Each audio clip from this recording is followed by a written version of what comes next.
নমস্কার, আপনারা দেখছেন দ্য ইন্ডিয়ান ইনফরমেটিভ চ্যানেল। শুরু করছি আজকের আবার একটি নতুন ভিডিও নিয়ে। অবশেষে ভারতীয় বায়ুসেনা জরুরি ভিত্তিতে ১১৪খানা যুদ্ধের প্লেন কেনার কিন্তু চুক্তি সম্পন্ন করতে চলেছে এবং এটি খুব তাড়াতাড়ি হতে চলেছে। কেন এটি তাড়াতাড়ি হতে চলেছে এটি জানার জন্য ভিডিওটি শেষ পর্যন্ত দেখুন।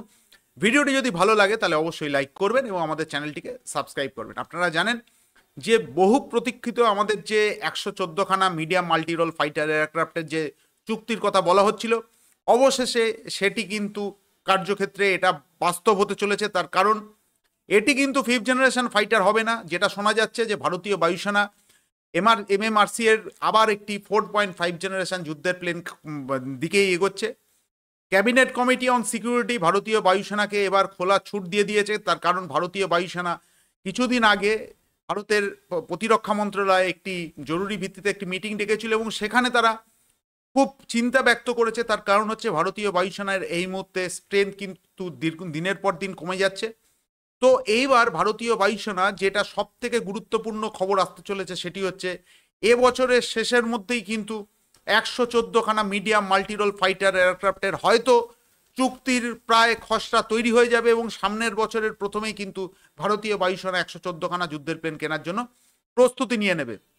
এখন এর জন্য যে পরিমাণ পয়সার দরকার, যে ফান্ড, সেই ফান্ড ভারতীয় বায়ুসেনা অলরেডি ভারতের প্রতিরক্ষা মন্ত্রকের তরফ থেকে সাউথ ব্লক থেকে এ বিষয়ে ভারতীয় বায়ুসেনাকে বলা হয়ে গেছে যে তারা যেন খুব দ্রুত এই ১১৪খানা মিডিয়াম মাল্টিরোল ফাইটার এয়ারক্রাফটের জন্য চুক্তিবদ্ধ হয়। এখন এখানে যে প্রশ্নটি আসছে, স্বাভাবিকভাবেই যখনই 4.5 জেনারেশন যুদ্ধের প্লেনের কথা হয় স্বাভাবিকভাবেই আমাদের প্রথম পছন্দ হচ্ছে রাফেল ফাইটার এয়ারক্রাফট। আপনারা প্রত্যেকেই জানেন, কিন্তু যেটা শোনা যাচ্ছে সেটি হচ্ছে এখনো পর্যন্ত কিন্তু ১০০% শিওর না যে রাফেল ফাইটার এয়ারক্রাফট ভারতীয় বায়ুসেনাতে অন্তর্ভুক্ত হবে বা ১১৪খানা রাফেল ফাইটার প্লেন আসতে চলেছে। তার কারণ এখানে কিন্তু একটি দাম নির্ধারণ করবে এবং পরবর্তী ক্ষেত্রে যেটা দেখা যাবে, কারণ এখানে টেন্ডার বেসিসে এই যুদ্ধের প্লেন সিলেক্ট হবে, সেখানে যদি দেখা যায় যে রাফেলের থেকে অন্য কোনো যুদ্ধের প্লেনের দাম কম, তবে সেক্ষেত্রে সেই যুদ্ধের প্লেনের কিন্তু ভারতীয় বায়ুসেনার অন্তর্ভুক্ত হওয়ার কিন্তু সম্ভাবনা প্রবল। এখন এখানে অনেকেই বলছেন যে রাফেল এবং ইউরোফাইটার টাইফুন, যেরকম আগের বারও রাফেল এবং ইউরোফাইটার টাইফুন দুটো প্লেনই কিন্তু ভারতীয় বায়ুসেনা সিলেক্ট করেছিল, পরবর্তী ক্ষেত্রে রাফেলের দাম টাইফুনের থেকে কম হওয়ার দরুন কিন্তু রাফেলকে ভারতীয় বায়ুসেনা অন্তর্ভুক্ত করা হয়। কিন্তু বর্তমানে যেটা শোনা যাচ্ছে সেটি হচ্ছে রাফেলকে কিন্তু অনেকটাই পেছনে ফেলে দেবে ইউরোফাইটার টাইফুন। তার কারণ এবারও অনেক বিশেষজ্ঞ মহল মনে করছে যে এবারও কিন্তু শেষ ল্যাপে দুটি যুদ্ধের প্লেনের মধ্যেই ফাইট হবে, সেটি হচ্ছে রাফেল এবং ইউরোফাইটার টাইফুনের মধ্যে, এবং সেখানে আমাদের লক্ষ্য থাকবে যে কোন যুদ্ধের প্লেন কত কম দামে ভারতীয় বায়ুসেনাকে কিন্তু প্রোভাইড করতে পারে এবং তার উপরেই নির্ভর করছে কোন ফাইটার প্লেন ভারতীয় বায়ুসেনাতে আসবে। কিন্তু এখানেই একটা টুইস্ট আছে, গল্প কিন্তু এখানেই শেষ হচ্ছে না। তার কারণ আমেরিকা কিন্তু ভারতীয় বায়ুসেনার উপরে বা ভারতকে কিন্তু নানা রকমভাবে প্রেশার ক্রিয়েট করার চেষ্টা করছে। এটা একটা কিছুদিন আগে হ্যালের চেয়ারম্যান যে কথাটি বলেছে তাতে কিন্তু যে বিস্ফোরক মন্তব্যটি উনি করেছেন তাতে একটি দিকে কিন্তু চিন্তার ভাঁজ, কপালে ভাঁজ পড়বে। তার কারণ হচ্ছে আমেরিকা চাইছে যেন তেন প্রকারে ভারতকে ফিফথ জেনারেশন তো ছেড়ে দিন, 4.5 জেনারেশন যুদ্ধের প্লেন বিক্রি করার জন্য আমেরিকা ভারতকে কিন্তু ভেতর থেকে প্রেশার ক্রিয়েট করতে শুরু করেছে। এবং তার সব থেকে বড় প্রমাণ হচ্ছে, আপনারা জানেন আমেরিকা দিনের পর দিন ভারতকে কিন্তু ইঞ্জিনের ক্ষেত্রে ডিলে করাচ্ছে এবং শোনা যাচ্ছে যে মার্চ মাসে যে ইঞ্জিন GE F04 ইঞ্জিন আসার কথা সেটি কিন্তু আবার 1 মাস ডিলে হতে চলেছে। জানি না যে সেইটি এপ্রিল মাসেও আদৌ ভারতীয় হ্যালের কাছে এটি আসবে কিনা। এবং আপনারা এর মধ্যেই জেনেছেন যে তেজাস মার্ক 2 এবং ফিফথ জেনারেশন ফাইটার এয়ারক্রাফটের জন্য G414 যে ইঞ্জিন, সেই ইঞ্জিনের দাম কিন্তু আমেরিকা এক লব্ধে অনেকটাই বাড়িয়ে দিয়েছে।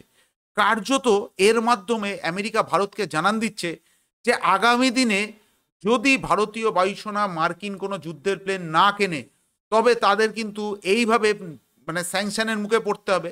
হয়তো মৌখিকভাবে তারা কোনো স্যাংশন জারি করবে না, তারা কি করবে, ইচ্ছাকৃত ভারতীয় বায়ুসেনাকে তাদের যে ইন্ডিজিনিয়াস প্রজেক্ট আছে সেই প্রজেক্টগুলোকে ইচ্ছা করে হ্যাম্পার করবে, ইচ্ছা করে ডিলে করবে।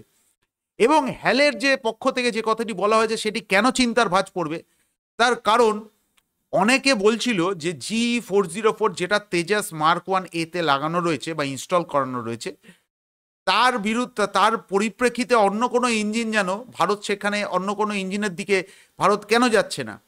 কিন্তু হ্যালের পক্ষ থেকে যেটা জানানো হয়েছে যে যেভাবে G404 ইঞ্জিনে এলসিএ তেজাসটা যেভাবে তৈরি করা, তাতে G404 ইঞ্জিনের বদলে অন্য কোনো ইঞ্জিন যদি তার মধ্যে ইনস্টল করতে হয়, তবে সেক্ষেত্রে একটা বড় রকমের সময় লাগবে। তার কারণ ইঞ্জিন যে বেস, সেই জায়গাটাকেই কিন্তু পুরোপুরি মডিফিকেশন করতে লাগবে, এবং মডিফিকেশন করার পর তার সার্টিফিকেশন করতে লাগবে। ফলে এটি একটি লং টার্ম প্রসেস হবে।